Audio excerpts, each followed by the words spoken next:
Bienvenidos a nuestro curso virtual de Historia del Perú para el nivel preuniversitario.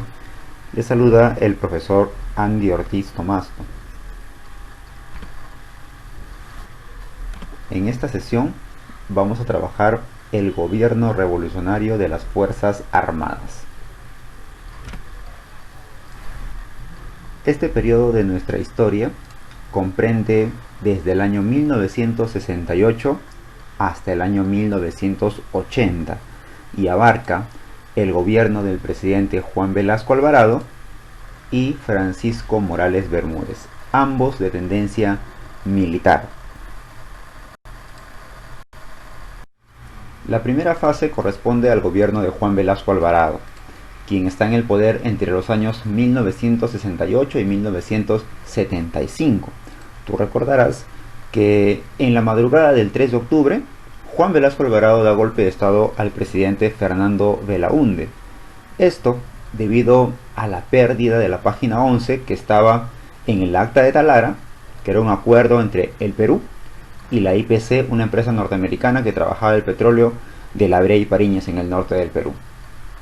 En coordinación con las tres unidades militares del Perú, el Ejército del Perú, la Fuerza Aérea y la Marina de Guerra, Juan Velasco Alvarado toma por la fuerza la presidencia de la República, el Congreso, las prefecturas más importantes y los locales de algunos partidos políticos como Acción Popular y el APRA. Por la tarde, alrededor de las 6 de la tarde, estaba juramentando ya como nuevo presidente y presentando también a sus ministros, anulando la constitución política, y el 9 de octubre, 6 días después de que inició su gobierno, estaba tomando una de las primeras medidas, que fue la estatización de la IPC y la anulación del Acta de Talara. A ese acontecimiento se le conoce como el Día de la Dignidad Nacional, porque recuperamos una empresa y un recurso que estaba siendo explotado por otros países y el Perú no se veía beneficiado. En el aspecto político, se trató de un gobierno dictatorial, a pesar de que Velasco afirmaba que no era ni capitalista ni comunista, sino que era nacionalista. Hay que prestar atención porque un nacionalista acérrimo, extremo, ya se le llama chauvinista, y de repente se le podría considerar de esa manera a Velasco, ¿no? Pero lo que sí era cierto es que su gobierno fue bastante dictatorial, con persecuciones a opositores políticos, controlando los medios de comunicación para evitar ideas y opiniones en contra del gobierno, y todo esto estaba afianzado en su plan de gobierno, llamado el Plan Inca, cuya característica principal era el nacionalismo y la estatización. Y ahora vamos a saber en qué ámbitos económicos se aplicó esta estatización. En el aspecto social, se crea el Sistema Nacional de Apoyo a la Movilización Social, o por sus siglas conocido como SINAMOS, el cual buscaba fomentar la participación de las personas en asuntos gubernamentales, de tal manera que el Estado y la población trabajen de la mano, pero que a la larga se convirtió prácticamente en el partido político de Velasco, ya que la gente que conformaba esta organización eran seguidores y ayayeros de Velasco, que hacían lo que él proponía y planteaba, y no permitió el desarrollo correcto de esta agrupación. Hay que rescatar la reforma educativa, en la cual se instaura un uniforme único, se crea una nueva currícula. Hay un gran debate entre diferentes pensadores y educadores sobre cómo debe ser la forma de enseñar.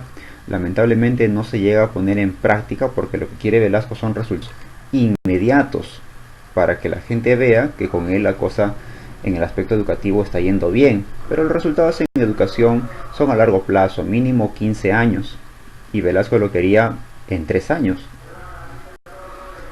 Otro de los aspectos a cuestionar en este gobierno es el Estatuto de la Libertad de Prensa, con lo cual se estatiza, se confisca todos los medios de comunicación, De esa manera Velasco se deshace de todos sus posibles opositores. En el aspecto económico, lo más rescatable es la reforma agraria. Esta reforma ya había sido planteada y se estaba aplicando desde la época de Belaúnde, y es que en la serranía, con la existencia de los latifundios, ya muchas personas se habían rebelado contra los dueños de haciendas, contra los gamonales. Entonces lo que hace Velasco es dar un comunicado a la población y él dice, no, campesino, el patrón ya no comerá más de tu pobreza, porque la tierra es de quien la trabaja. Entonces, a través de esta reforma agraria, se busca eliminar los latifundios y los minifundios, es decir, las grandes tierras, expropiar esas haciendas que eran de un solo dueño y entregárselas a campesinos organizados, ya no de manera individual, sino a campesinos organizados. Y así se crea, por ejemplo, las famosas CAPS, que son la cooperativa agraria de producción, y las SAIS, que son las sociedades agrarias de interés social. De esa manera se buscaba organizar a los campesinos para que puedan trabajar de manera conjunta las tierras que ahora se les ha otorgado. Ahora, se está expropiando esas haciendas. Atención aquí, eso no quiere decir que Velasco le arrebata las tierras a sus dueños. No. Le hace una compra forzosa. El Estado ahora es dueño de esas tierras y a cambio tiene que darle una cierta cantidad de dinero a los antigueños, a los hacendados. Se le entrega en forma de bonos para que el hacendado pueda cobrar este dinero en cualquier momento. Estas tierras que han sido expropiadas van a ser entregadas a los campesinos que han sido organizados para que puedan producir su propio alimento. El problema viene cuando muchos hacendados no terminan de cobrar su deuda, porque esta deuda, este bono que se le ha entregado, viene con intereses.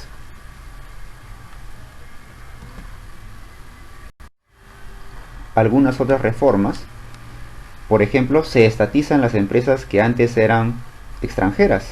Se crea, en su defecto, empresas que las va a manejar el Estado peruano, como Petroperú, maneja el petróleo, Siderperú, que se encarga de el acero, Aeroperú para las líneas aéreas, Entel Perú, la empresa nacional de telecomunicaciones, que trabajaba con este tipo de monedita, de una ficha que se le llamaba RIN, con la cual podías llamar, Electroperú, Centromin Perú, para trabajar los minerales, Enafer Perú, que era una empresa que administraba los ferrocarriles, ya sabes, Entel para comunicaciones y Electroperú para todo el sistema de energía eléctrica.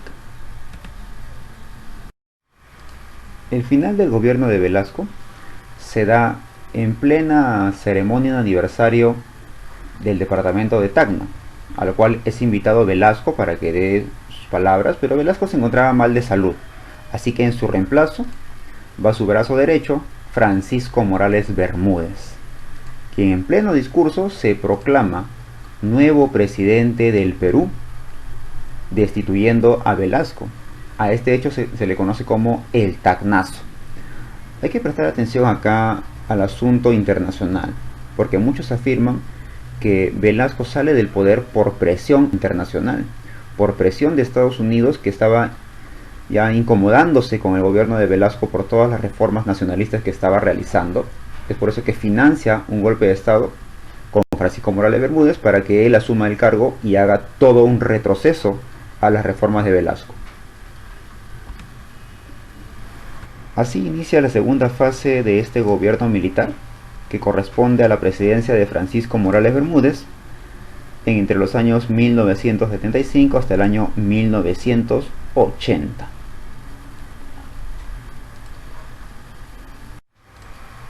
En el aspecto político, Morales Bermúdez plantea el plan de gobierno llamado Túpac Amaru, que era todo lo contrario a lo establecido en el plan Inca.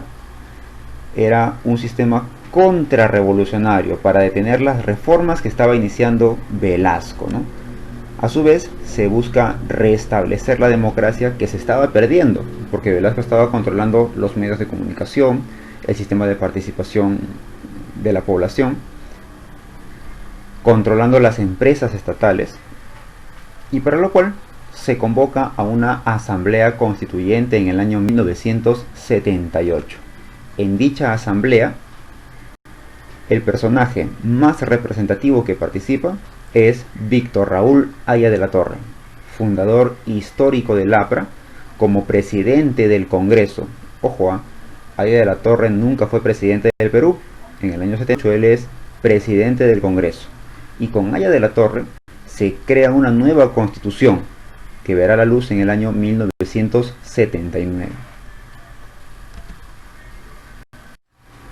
En el aspecto económico, Morales Bermúdez se da cuenta que el Estado peruano estaba gastando mucho dinero en subsidios.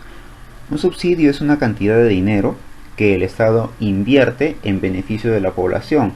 Por ejemplo, ¿no? Si un producto cuesta 10 soles, el Estado te subsidia 4 soles, tú solamente pagas 6 soles la diferencia. Entonces Morales Bermúdez elimina estos subsidios. Esto va a generar inconformidad, incomodidad en las personas, quienes saldrán a protestar y serán pues reprimidas violentamente. Esto trae a su consecuencia la devaluación de la moneda nacional, es decir, que mi moneda cada vez va perdiendo valor. Yo almaceno dinero, pero poco a poco puedo comprar menos cosas. Esto repercute en el incremento del costo de vida de las personas. Estamos hablando prácticamente de la inflación, que verá sus aspectos más negativos en el siguiente gobierno. En el aspecto social, todos estos problemas económicos repercuten en la huelga general de la CGTP, ocurrido el 19 de julio del año 1977. Una protesta multitudinaria reclamando la devolución de los subsidios, reclamando mejoras económicas, reclamando beneficios sociales que Morales Bermúdez lo estaba impidiendo. Hay que considerar algunos aportes importantes de la Constitución del año 1979. Por ejemplo, establece que ahora el sufragio es para personas mayores de 18 años.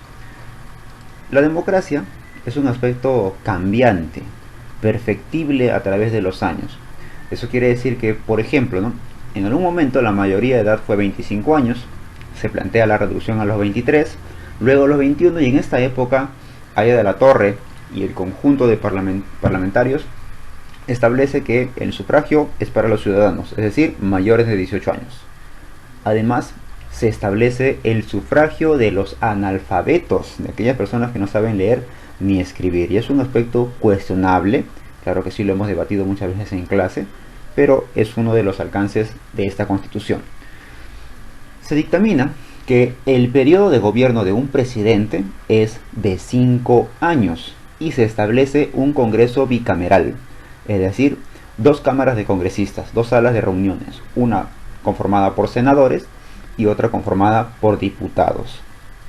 Asimismo, se considera necesariamente una segunda vuelta electoral cuando en las primeras elecciones no se alcance más del 50% de los votos para un candidato y no se pueda decretar a un ganador.